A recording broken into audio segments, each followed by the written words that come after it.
सबको यीशु के नाम से हार्दिक अभिनंदन। और आज का वचन जो है हम लोग जरूर पवित्र आत्मा के ऊपर हम लोग देखेंगे, लेकिन उसके पहले इजराइल के बारे में एक वचन हम लोग पढ़ेंगे। यशाया 49 Isaiah 49 verses 14 to 17। यशाया 49 का 14 से 17। It says that but Zion said, the Lord has forsaken me. Maybe the people who lost their family members, maybe who are being raped, who are being killed. So those people may be saying, the Lord has forsaken me, and my Lord has forgotten me, who are still hostages. When God is answering now, can a woman forget a nursing child and not have compassion on the son of the womb? Surely they may forget, yet I will not forget you. See, I have inscribed you on the palms of my hands. Your walls are continually before me. Your sons shall make haste. Your destroyers and those who lay you waste shall go away from you. Isaiah 49 का 14 से 17। परंतु सिय्योन ने कहा, यहोवा ने मुझे त्याग दिया है, मेरा प्रभु मुझे भूल गया है। क्या यह हो सकता है कि कोई माता अपने दूध पीते बच्चों को भूल जाए और अपने जन्माए हुए लड़कों पर दया ना करे? हाँ, वह तो भूल सकती है, परंतु मैं तुझे नहीं भूल सकता। देख, मैंने तेरे चित्र अपनी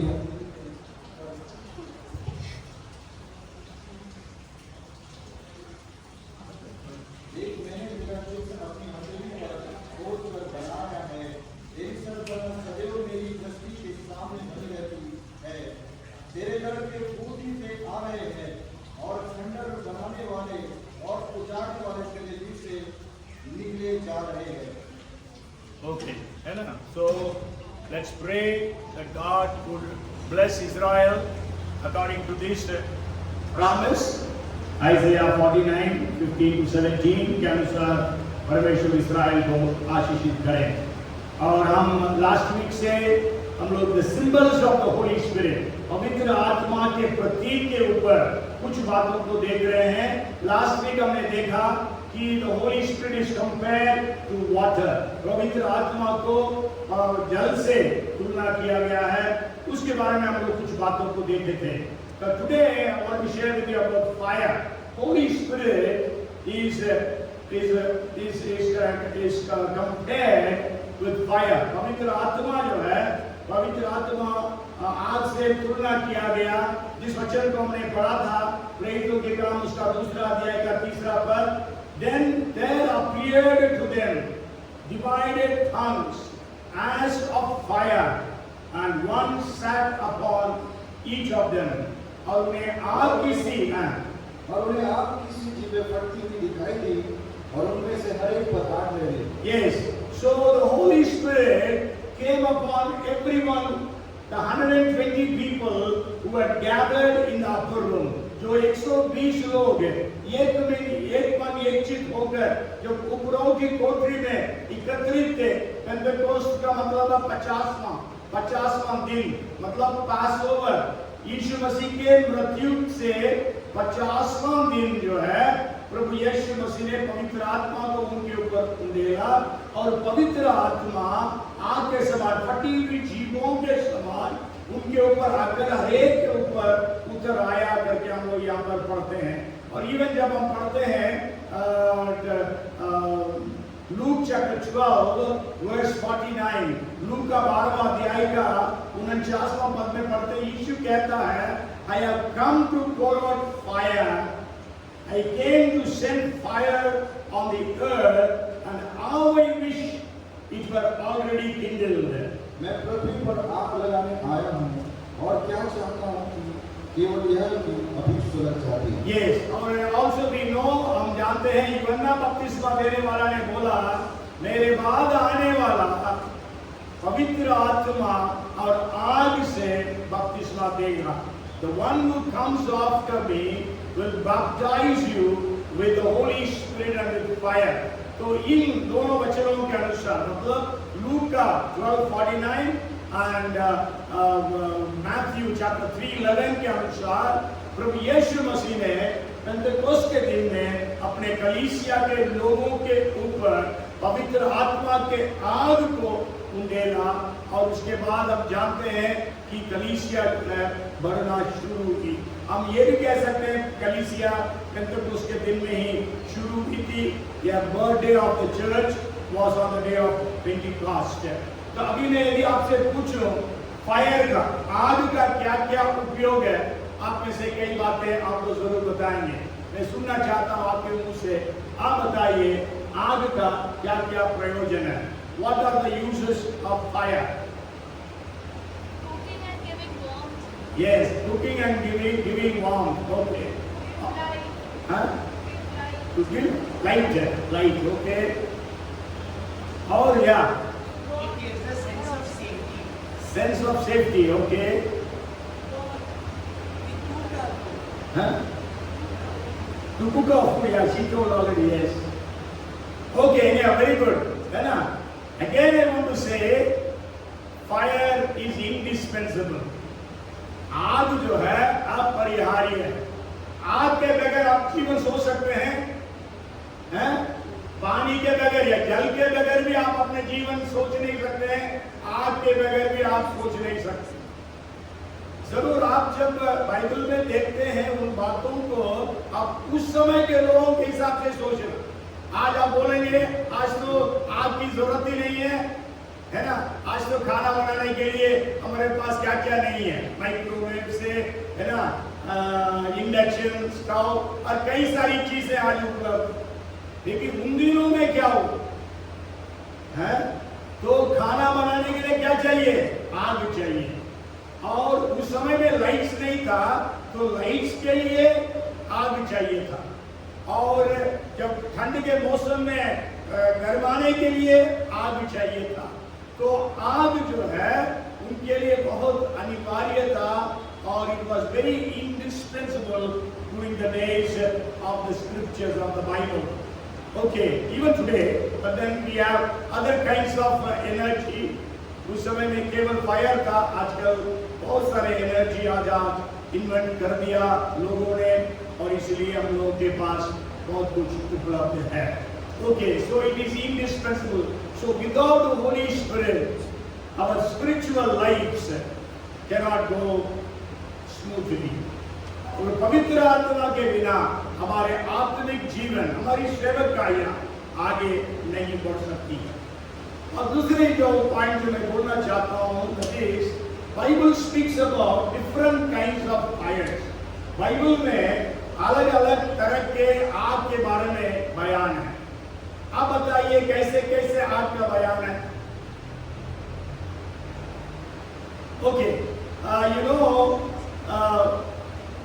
fire was a sign of God's punishment.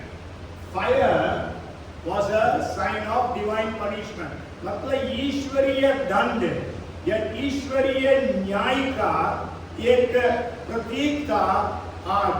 तो आप बताइएगा परमेश्वर आग से कब कब लोगों के ऊपर अपने न्याय को या अपने दंड को प्रकट किया? आप बताइए। यस, हाँ, Sodom and Gomorrah, very good. Sodom and Gomorrah, because of the sins of those, actually there are 4 cities, only 2 cities are written in Genesis, but in Deuteronomy we can read there are 4 cities. Deuteronomy 29 and verse 23 speaks about 4 cities. Okay, so Sodom and Gomorrah were destroyed by fire. Okay, some more things you can remember? You know here, Harun ke bete. Yes, Aaron had actually 4 sons, and 2 of his sons, they were also priests, Nadab and Abihu. So what they did was they brought in foreign fire, because God wanted to set fire to the altar, but start the fire in the altar, but then they brought foreign fire, means their own fire. So then God struck them dead. मतलब आरोन को 4 बेटे थे, उसके 2 बेटे आदम और नबी करके 2 लोग थे, परमेश्वर चाहता था जो वेदी में आग परमेश्वर स्वयं शुरू करे लगाए, लेकिन इन्होंने बाहर से आग लेके आ गया तो परमेश्वर ने आग से उनको भस्म कर दिया. Okay, and there are like that so many instances. There were 250 leaders along with Korah, Dathan, Abiram. So the 250 leaders were burnt with fire. The Bible says 250 Israeli leaders थे और उनको परमेश्वर ने जलाकर रख कर दिया. गिनती उसका 16 का 35 में पढ़ते हैं. We read about it in Numbers 16 and verse 35. Hellfire हम जानते हैं, hellfire. Revelation 20:10. Then Elijah brought on fire upon. There was one king by name Ahaziah. He sent a captain and 50 soldiers. और एलिया ने उनको जला दिया. एक बार आए कैप्टन और 50 लोगों को जलाया, दोबारा भेजा राजा ने, दोबारा भी उसने वो कैप्टन को और 50 सिपाहियों को आग से भस्म कर दिया. तीसरा ग्रुप जब आया तो उन्होंने बहुत विनती किया वो कैप्टन, उसको दया कर, मेरे को ऐसा मत कर दे, तो फिर उसको उसने छोड़ दिया. तो इस प्रकार और कई बातों को आप देख सकते हैं. गिनती 11 में भी 1 से 3 आप पढ़ेंगे. Numbers 11th chapter verses 1 to 3. The people of Israel were murmuring, so God sent fire and killed them. Okay. And then fire is also a sign of God's approval. मतलब आग जो है परमेश्वर के समर्थन का भी एक चिन्ह था. अब बताइए परमेश्वर के समर्थन का चिन्ह के रूप में आग कब प्रकट किया गया? What are the times when God revealed fire as a sign of approval? बोले हाँ?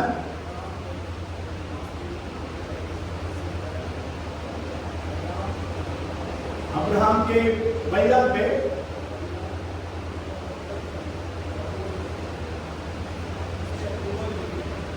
आग कहाँ होता? बेटी मतलब वो जो बलि चढ़ाया उसमें. ओके, और मोसेस बर्निंग बुश, परमेश्वर जो है प्रकट हुआ मूसा के सामने बर्निंग बुश के रूप में, है ना, जलती हुई झाड़ी, है ना. That was not God's punishment but was God's approval. और जब इस्राएल लोग यात्रा कर रहे थे रात को क्या था उनके पास? आग का खंभा. During the night when Israelites were traveling in the wilderness, they had the pillar of fire. Okay?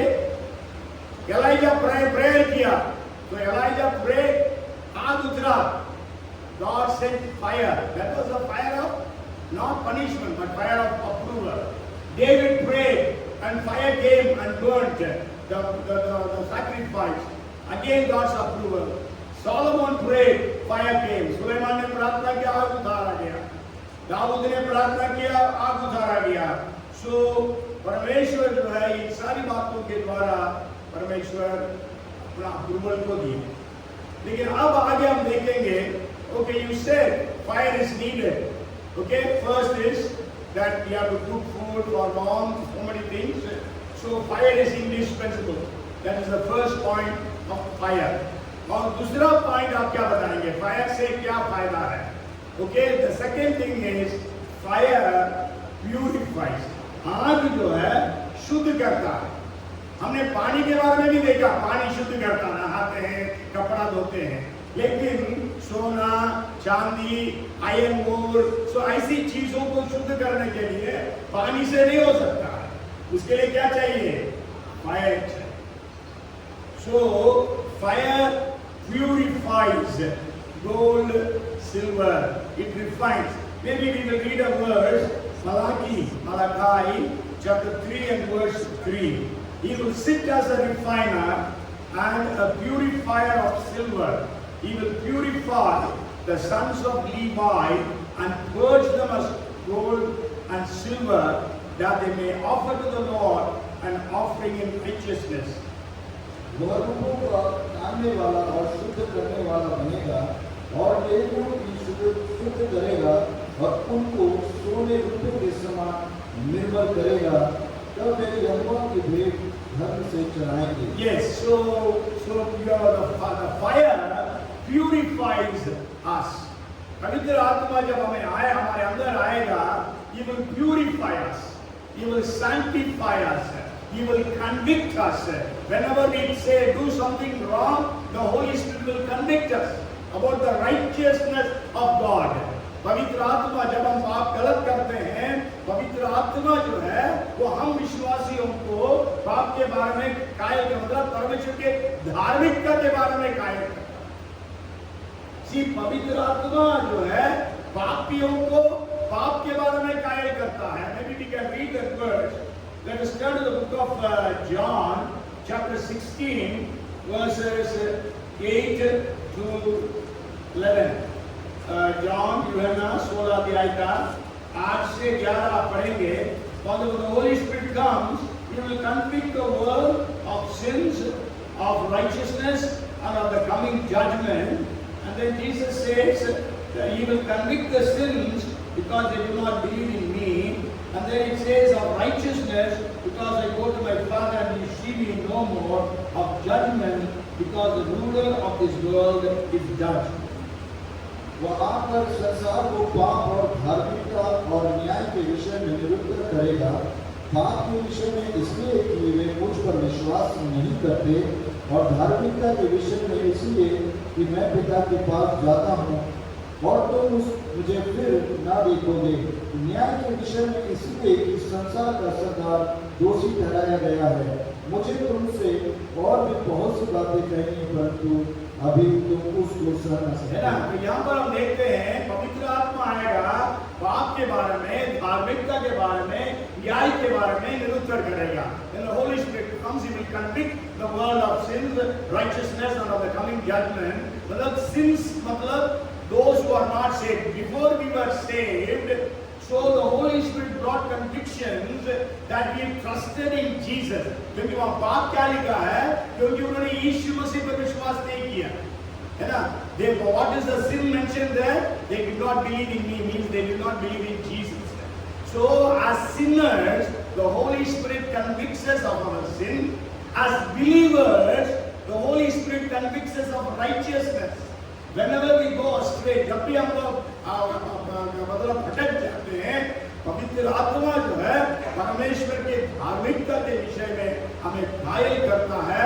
क्योंकि मतलब परमेश्वर की धार्मिकता का मतलब पवित्रता के बारे में पवित्र आत्मा घायल करता है। So purifies us. And about the world, sorry, it is about Satan. मतलब यहाँ पर क्या 11 पद में of judgment because the ruler of this world is judged, है ना? तो इसीलिए बात को याद रखें। So the Holy Spirit purifies them as a fire purifies gold, silver, and other metals, materials. So the Holy Spirit purifies the believers. जैसे आज जो है सोना, चांदी और दूसरे धातुओं को शुद्ध करता है, उसी प्रकार हमें पवित्र आत्मा शुद्ध करता है। And the next point is, the third thing is, the fire melts hardened substances and makes them useful. मतलब आग क्या करता है? आग है ना, फायर में डालते हैं। यदि मान लीजिएगा मतलब आपको बर्तन बनाना है या आपको औजार बनाना, टूल्स है ना, कैसे बनाते थे? कुल्हाड़ी बनाना, क्या करते थे? आग में डालते। Maybe you want weapons also. Weapons कैसे बनाते थे? आग में डाल के बनाते थे। So the Holy Spirit, the fire, हमारे hardened hearts को, हमारे जो कठोर हृदय है, उसको पिघाल कर He melts our hardened hearts and molds us and makes us vessels or tools or weapons usable in the hand of God. Hallelujah. So पवित्र आत्मा जो है हमारे जीवन में जब आता है, हमारे कठोरता को हटा देता है और हमें यह प्रयोग होने के लिए इस्तेमाल करता है। आपको मालूम है कि जैसे प्रभु यीशु मसीह पतरस को बुलाया, बोला तुम्हें मनुष्यों को पकड़ने वाला बना। मनुष्यों को पकड़ने वाला कब बना? जब पवित्र आत्मा उसके अंदर आया। उसके बाद पौलुस को परमेश्वर ने पकड़ा, शाऊल को, पौलुस, तो उसको परमेश्वर ने इस्तेमाल किया। वो कठोर था, मसीहों के विरोध था, मसीह के विरोध में था, कलीसिया को खत्म करने के दर्शन से आगे बढ़ रहा था। लेकिन परमेश्वर ने उसको पकड़ा, उसके कठोर दिल को निकाला और उसको मांस का दिल दे दिया। इसलिए वचन में लिखा है, एजेकियल उसका maybe 36:26, Ezekiel 36:26, I will give you a new heart and put a new spirit within you. I will take the heart of stone out of your flesh and give you a heart of flesh. मैं तुमको नया मन दूंगा और तुम्हारे भीतर नई आत्मा उत्पन्न करूंगा और तुम्हारी देह में पत्थर का हृदय निकाल कर तुमको मांस का हृदय दूंगा। Yes. So the Holy Spirit softens materials. The fire actually softens materials to bend and to make easier to modify for use as tools, weapons and also vessels. तो इसीलिए परमेश्वर हमें बर्तन बनाता है, इस्तेमाल योग्य बर्तन बनाता है। So the Holy Spirit melts us. And then the fourth thing I want to share with you about the fire is the fire, the Holy Spirit's fire. The flies cannot sit on fire. मक्खियां आग में नहीं बैठ सकती। Bible में यदि आपको किसी को ध्यान है, मक्खियों को किसी से तुलना किया गया बाइबल में, लेकिन जरूर वो डायरेक्टली नहीं है। हिंदी बाइबल में तो समझ में शायद नहीं आएगा, लेकिन इंग्लिश बाइबल पढ़ने वालों को थोड़ा बहुत समझ में आएगा यदि उसको थोड़ा सा स्टडी करेंगे। बताएंगे कोई? बेल्ज़ेबूल, यस। हिंदी में बेल्ज़ेबूल नहीं लिखा है, हिंदी में शैतानी लिखा है। बेल्ज़ेबूल करके आप पढ़ेंगे, वचन पढ़ लेंगे। It says in Matthew 12th chapter verse 24. Actually ये वचन 7 times आता है न्यू टेस्टामेंट में, मैथ्यू, मार्क और लूक में।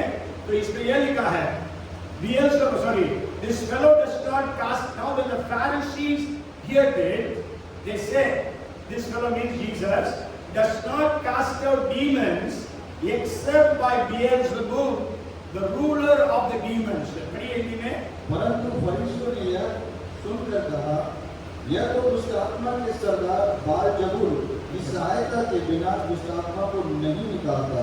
अच्छा, ओके, वेरी गुड। बालजबूल लिखा है, मेरा ट्रांसलेशन में शैतान आया था, क्योंकि दुष्ट आत्माओं के सरदार शैतान की सहायता के बिना, है ना। बेल्ज़ेबूल का मतलब है बाल, मतलब आप लोग जानते हैं पुराना नियम में बाल देवता, हमारा ये बाल नहीं, तो मतलब बेल्ज़ेबूल है ना, बेल्ज़ेबूल। सो बाल का मतलब है मास्टर, पुराना नियम में भी मास्टर, और ज़ेबूब मतलब फ्लाइज, मक्खी है। तो मतलब शैतान का एक नाम है मक्खियों का सरदार, या मक्खियों का मालिक, है ना, या मक्खियों का सरदार, है ना। तो इसलिए हम जानते हैं, तो मतलब यदि आपके अंदर पवित्र आत्मा रहेगा, शैतान आपके जीवन में आकर बैठ नहीं सकते, क्योंकि flies can not sit on the fire. आपके अंदर पवित्र आत्मा का आग रहेगा, शैतान आपके अंदर आपके ऊपर आक्रमण नहीं कर पाएगा, आपके ऊपर हमला नहीं कर पाएगा, आपके ऊपर प्रबल नहीं हो पाएगा। जरूर हमला कर सकता है, लेकिन हमारे ऊपर प्रबल नहीं हो सकता, क्योंकि हमारा लड़ाई का हथियार हमारे मौजूद लोग मांस से नहीं है, परंतु प्रधानों से, अधिकारियों से, इस संसार के अंधकार के आत्माओं से, कुछ दुष्टा के आत्मिक सेनाओं से, जो आकाश मंडल में करके वचन रखते हैं। So flies can not sit on fire. जब हमारे अंदर पवित्र आत्मा का आग है, तो शैतान हमारे ऊपर बैठ नहीं सकता है। एक वचन पढ़िएगा, 104th Psalm and verse 4। Psalms 104, 104 भजन, उसका 4 पद है। वहां पर इस प्रकार लिखा है, He makes winds as his messengers and his servants as flames of fire, है ना। Who makes his angels spirits He ministers a flame of fire. Pray. जो पवन को अपने दूत और गदर की आग को अपने टहलुए बनाता है। ये गदर की आग को अपने टहलुए बनाता है। यदि इसी वचन को हम लोग इब्रानी में पढ़ते हैं, इब्रानी में लिखा है कि परमेश्वर जो है वो हमें मतलब अपने सेवकों को, अपने दासों को परमेश्वर जो है गदर की आग बनाता है। पर ये पहला अध्याय का 7वां पद है। First chapter 7th verse of Hebrews, and of the angels he says, who makes his angels his spirits and his ministers the flame of fire.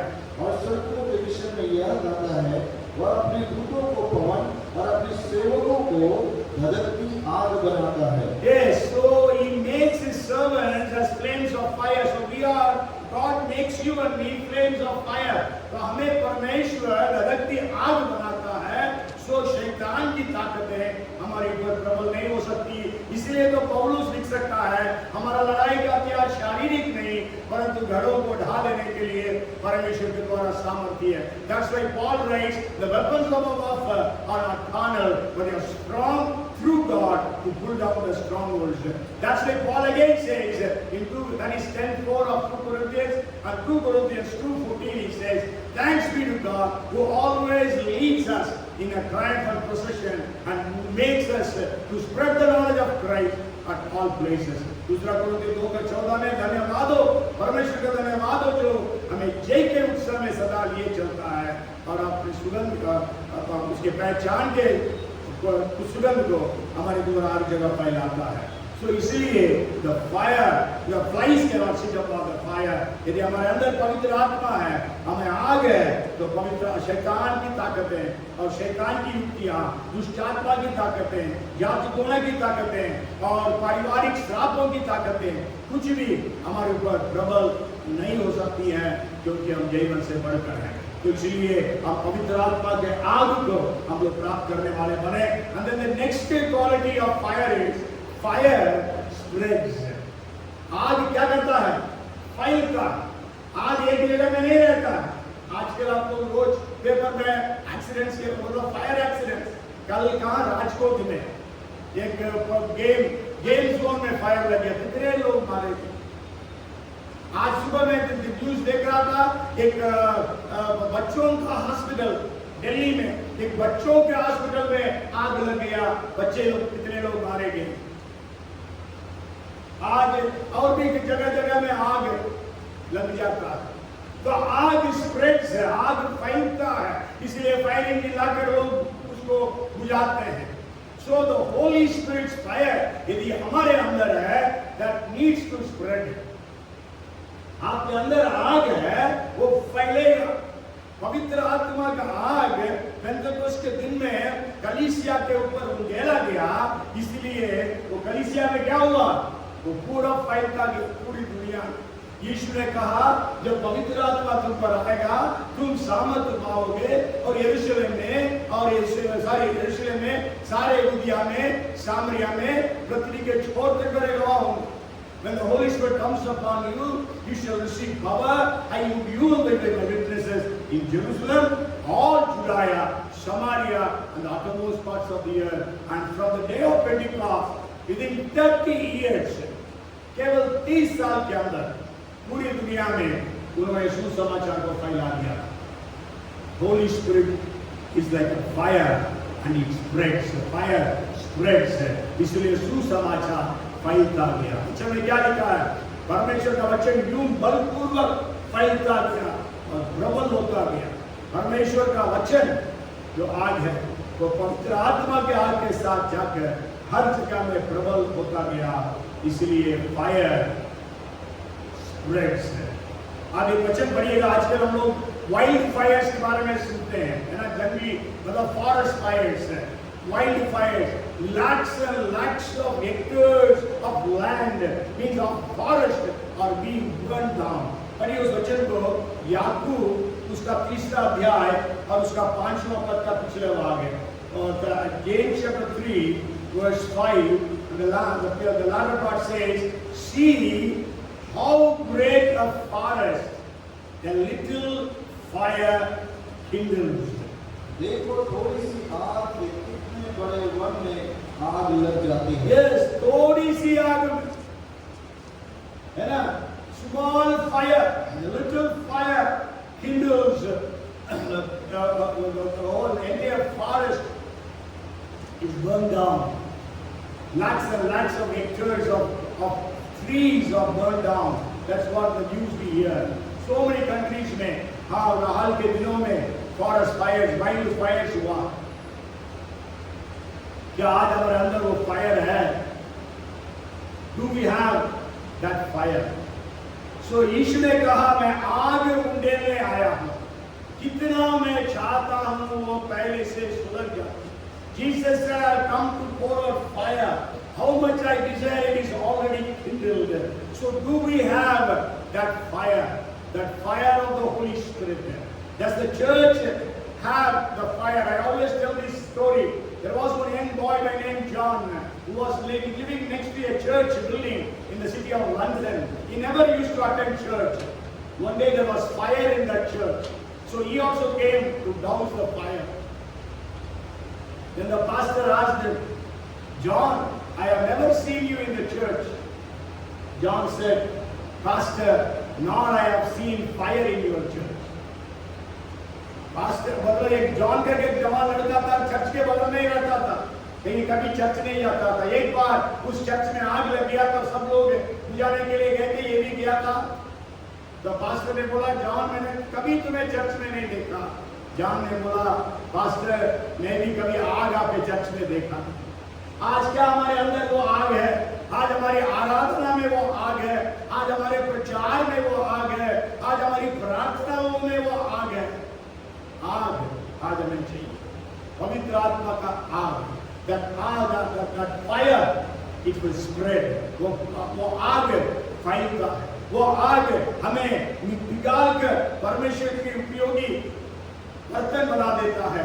that fire melts us and makes us worthy or useful vessels for God. That fire purifies us, and then the fire is so indispensable in our life. वो आग जो है इतनी जरूरत है। एक आखिरी point है, I will just do something, I will share some things in that. That आखिरी point is revival fires. Revival fires. जब मैंने देखने लगा तो क्या देखता हूँ कि उत्तर दिशा से बड़ी घटा और लहराती हुई आग सहित बड़ी आंधी आ रही थी, और घटा के चारों ओर प्रकाश और आग के बीचों बीच से झलकता हुआ भीतर तक कुछ दिखाई देता है। ओके, सो प्रचार के बीच में कभी ऐसा नहीं करना है ना, अगले बार कभी नहीं करना।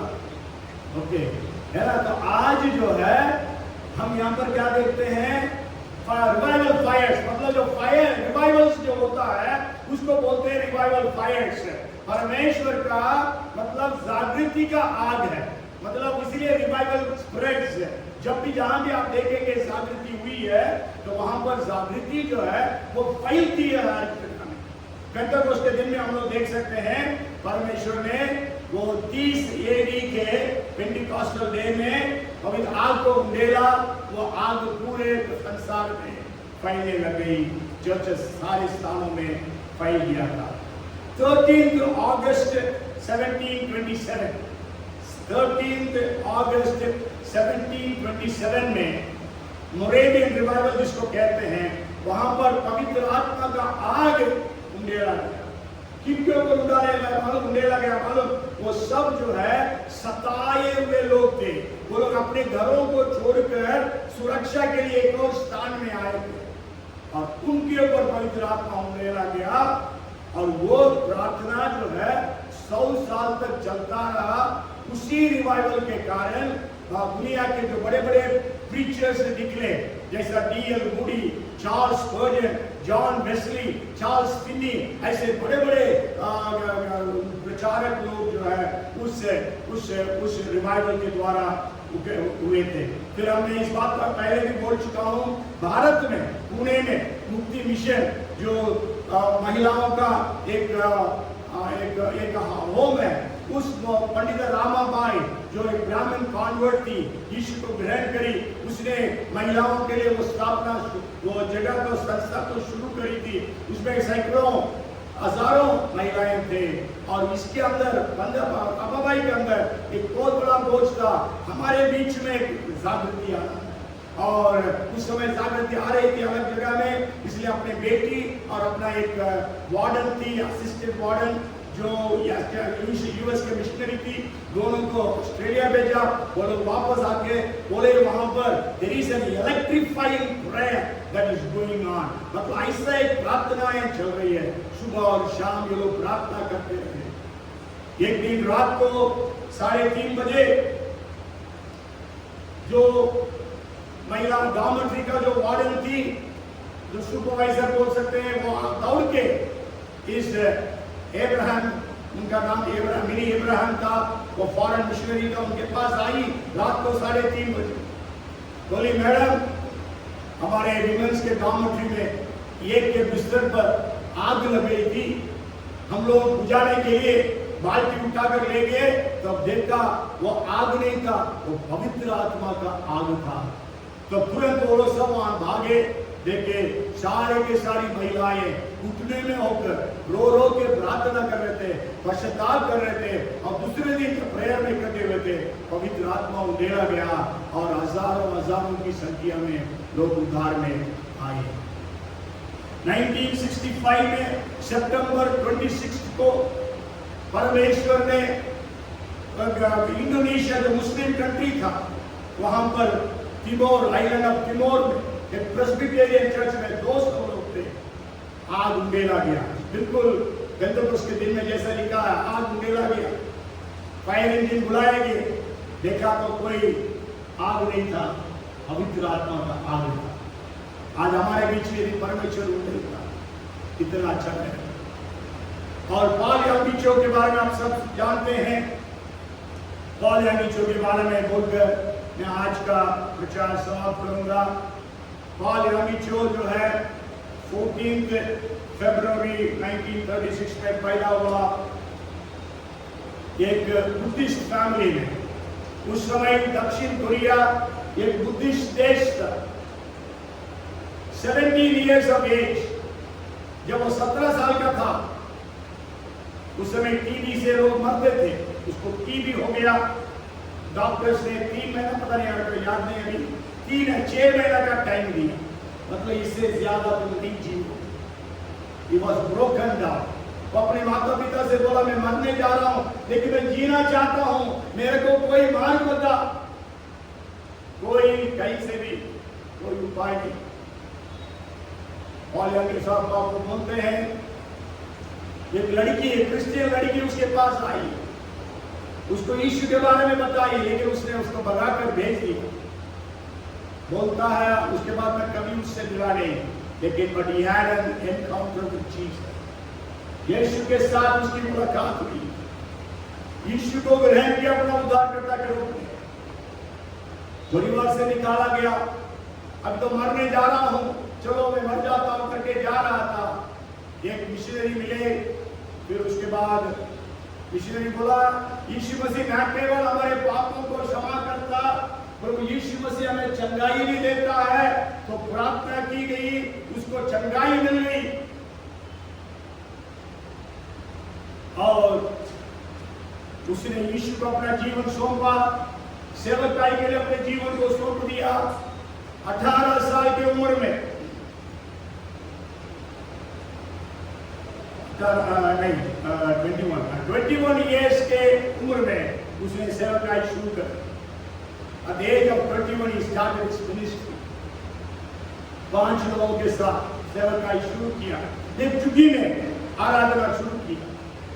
15 से 20 लोग बहुत मुश्किल से बैठ सकते, 15 लोग बैठ सकते, मुश्किल से 20 लोग।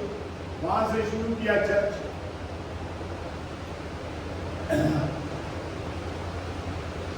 परमेश्वर उसकी सेवकाई को आशीषित किया,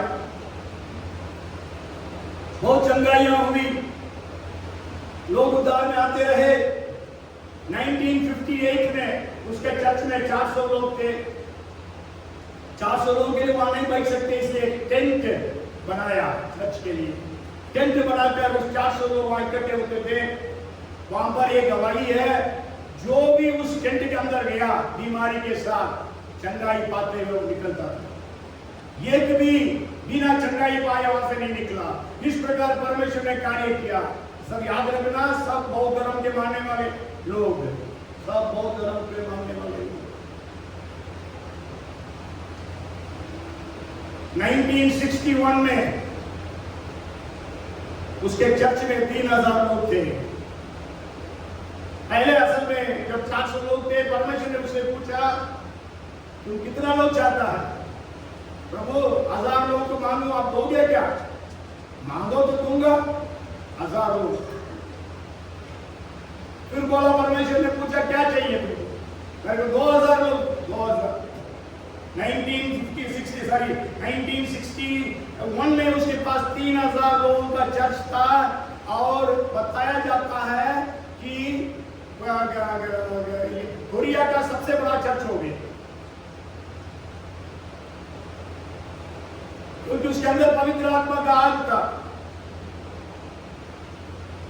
1965 में उनके पास 9000 लोग हो गए थे और उनका चर्च में 3000 लोग बैठ सकते थे। तो 3000 लोगों का 3 बार आराधना होती थी, तो 9000 लोग कहते। लेकिन तो भी लोग इतना थे तो उनके लिए जगह नहीं होती थी। तब उन्होंने क्या किया? हाउस चर्चेस शुरू किया, मतलब गैर चर्च ग्रुप्स, गैर सेल ग्रुप्स उसने शुरू किया। चर्च बढ़ गया करके, जगह नहीं करके उसने गैर सेल चर्च को शुरू किया। 1964 में he started the cell groups according to the guidance of the Holy Spirit due to the lack of place in the church. 1967 में hundreds of cell groups हो गया। 1967 में उसने ओवरसीज मिनिस्ट्रीज को भी शुरू कर दिया। उसने बोला केवल कोरिया में रहकर सेवा करना है काफी नहीं है। यीशु ने बोला पूरे संसार में जाकर प्रचार करो। इंग्लिश भी आती नहीं थी उस समय उनको, टूटी फूटी इंग्लिश बोलता था। उस इंग्लिश से वो पूरा वर्ल्ड जाने लगा। उसके बाद थोड़ा बहुत अच्छा सीख लिए थे। और 1968 में उनके चर्च में 25,000 मेंबर्स और Holi spirit was moving very mightily. और ये पाल यामी जो वर्ल्ड में उनके प्रचार करने के पहले जब ये शुरू किया 1967 में, उसके पहले जितने भी वर्ल्ड रिनाउंड प्रीचर्स होते थे वो सबके सब यूएस यूके वहां के थे, कोई भी एशियन नहीं था। लेकिन he was the first Asian to go around the world to preach the gospel. और we can say he was the first Asian to turn the world upside down. उसके अंदर पवित्र आत्मा का आग था, इसलिए वो पूरे संसार को उलट कर दिया, हम बोल सकते हैं। और अभी उसके बाद उसका चर्च बढ़ता गया। ओके, 1969 में उसने चर्च एक कंस्ट्रक्शन बनाना शुरू किया। 1973 में पूरा हुआ। उसी 1973 में उसने प्रेयर माउंटेन स्टार्ट किया। 1979 में ये 1 लाख मेंबर्स, 1981 में 2 लाख, 1984 में 4 लाख, 1985 में 5 लाख, 1993 में 7 लाख। इस प्रकार परमेश्वर ने उसको इस्तेमाल किया। और उसने he always used to preach 5-fold gospel, मतलब गॉस्पेल जो है वो 5 स्तरीय होना चाहिए। 1 is gospel of regeneration, मतलब सुसमाचार जो है उसमें नया जन्म का अनुभव के बारे में प्रचार होना चाहिए, उसमें लोगों को उद्धार के बारे में बताना है। The second is gospel of the fullness of the Holy Spirit, पवित्र आत्मा से भरे जाना है। Third was the gospel of divine healing, God heals even today the sick people. The fourth was gospel of blessings, लोगों को blessings देना है। And the fifth thing is gospel of second coming, second coming के बारे में हमेशा लोगों से वो कहा करता था। And then he used to say we need to have a 4-dimensional spirituality, हमारे पास 4 स्तरीय आत्मिकता होना चाहिए। First, we all must be thinking like God thinks, Whenever we see situation, we have to think like God. जैसा परमेश्वर देखता है, परमेश्वर सोचता है, वैसा हम सोचे, वैसा हम देखें, ऐसा हमारे माइंड को हम लोग रीसेट कर दे, रीप्रोग्राम कर दे. The second thing was we have to have undeterred faith upon God. हमारे पास परमेश्वर के ऊपर एक अटूट विश्वास होना चाहिए. And the third thing is, he said, dream about expanding the kingdom of God. परमेश्वर के राज्य को फैलाने का बड़े-बड़े सपनों को देखना है. And the fourth thing is, always confess the word of God. हमेशा परमेश्वर के वचन का अंगीकार करते रहना है. So, and I want to tell you, he died at the age of 85. Sure, towards the end he became sick, but then he was healthy, strong, moving around the world, traveling around the world. उसने बहुत सारी किताबें लिखी है. English में he has written 49 books, Korean language में 325 books, और उसके बुक्स जो है 247 लैंग्वेजेस में ट्रांसलेट हुआ. One man about to die, एक व्यक्ति मरने पर था, लेकिन यीशु को ग्रहण किया, संसार को उलट-पुलट कर दिया. आज हम लोग यहाँ पे हैं. क्या आज हमारे पास, हमारे बीच में ऐसा कोई व्यक्ति है जिसको परमेश्वर ढूंढ रहा है, जिसको पवित्र आत्मा से परिपूर्ण करना चाह रहा है, पवित्र आत्मा का आग को उसके अंदर डालना चाह रहा है, जिसके अंदर परमेश्वर के लिए एक धधकती आग के समान इस्तेमाल किया जा सकता है. The fire of the Holy Spirit. अंतिम दिनों का अभिषेक हमारे ऊपर रहे. Let us all आइए, हम सब खड़े हो जाएं, एक गीत गाएंगे, आप फिर से वो आग बरसाने वाला गीत गाएंगे और प्रार्थना करके हम लोग आज का वचन समाप्त करेंगे. फिर से वो आग बरसा दे. परमेश्वर हमें आग से भर दे. यीशु के नाम से पवित्र आत्मा का आग हमारे अंदर आ जाए.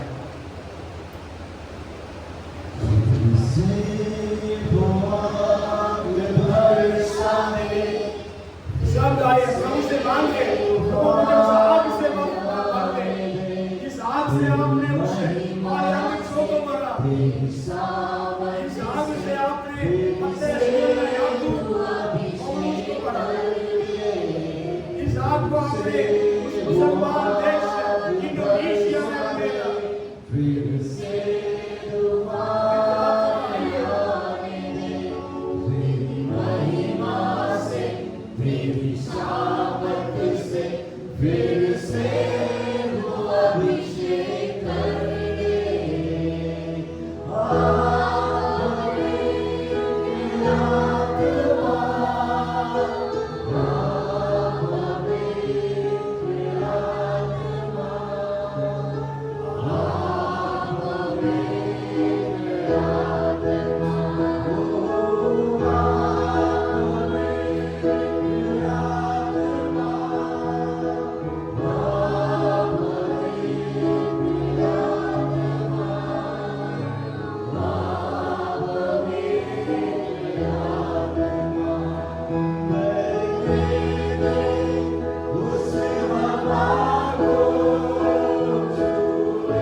Amen.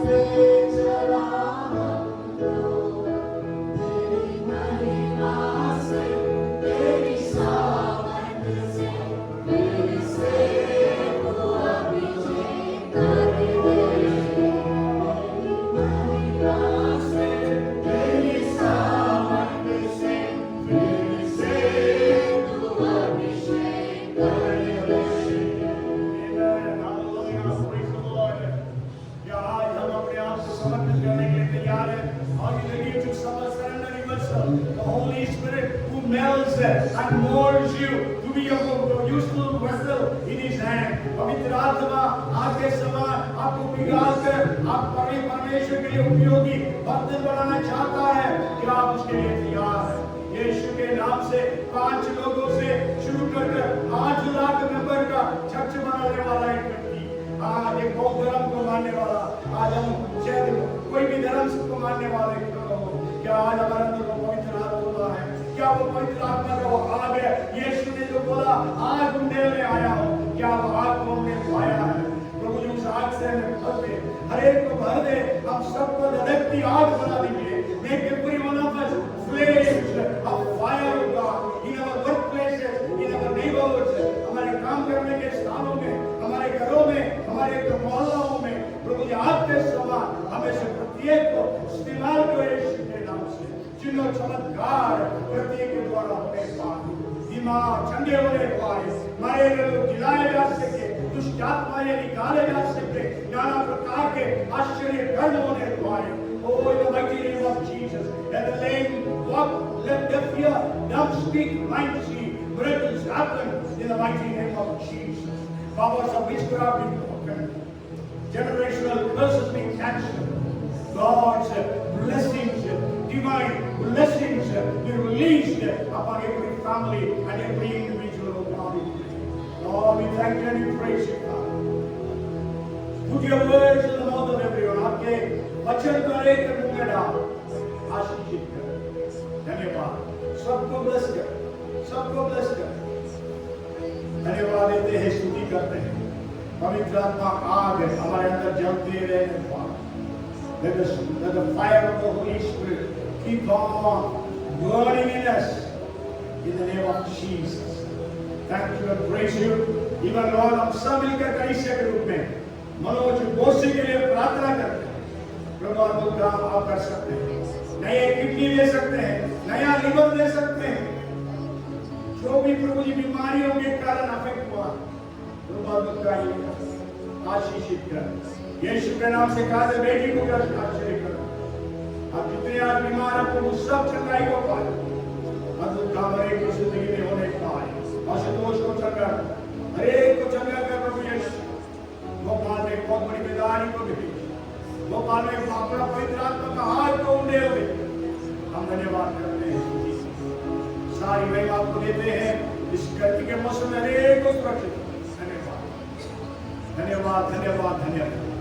महिमा आपको देते हुए प्रार्थना उद्धार करता प्रभु यीशु के नाम से मांगते हैं, आमेन और आमेन। Now the Lord bless you and keep you. The Lord make His face shine upon you and be gracious unto you. The Lord turn His face towards you and give you shalom, peace now and forevermore. Amen. Amen. बोलो प्रभु यीशु मसीह की, बोलो प्रभु यीशु मसीह की, बोलो प्रभु यीशु मसीह की।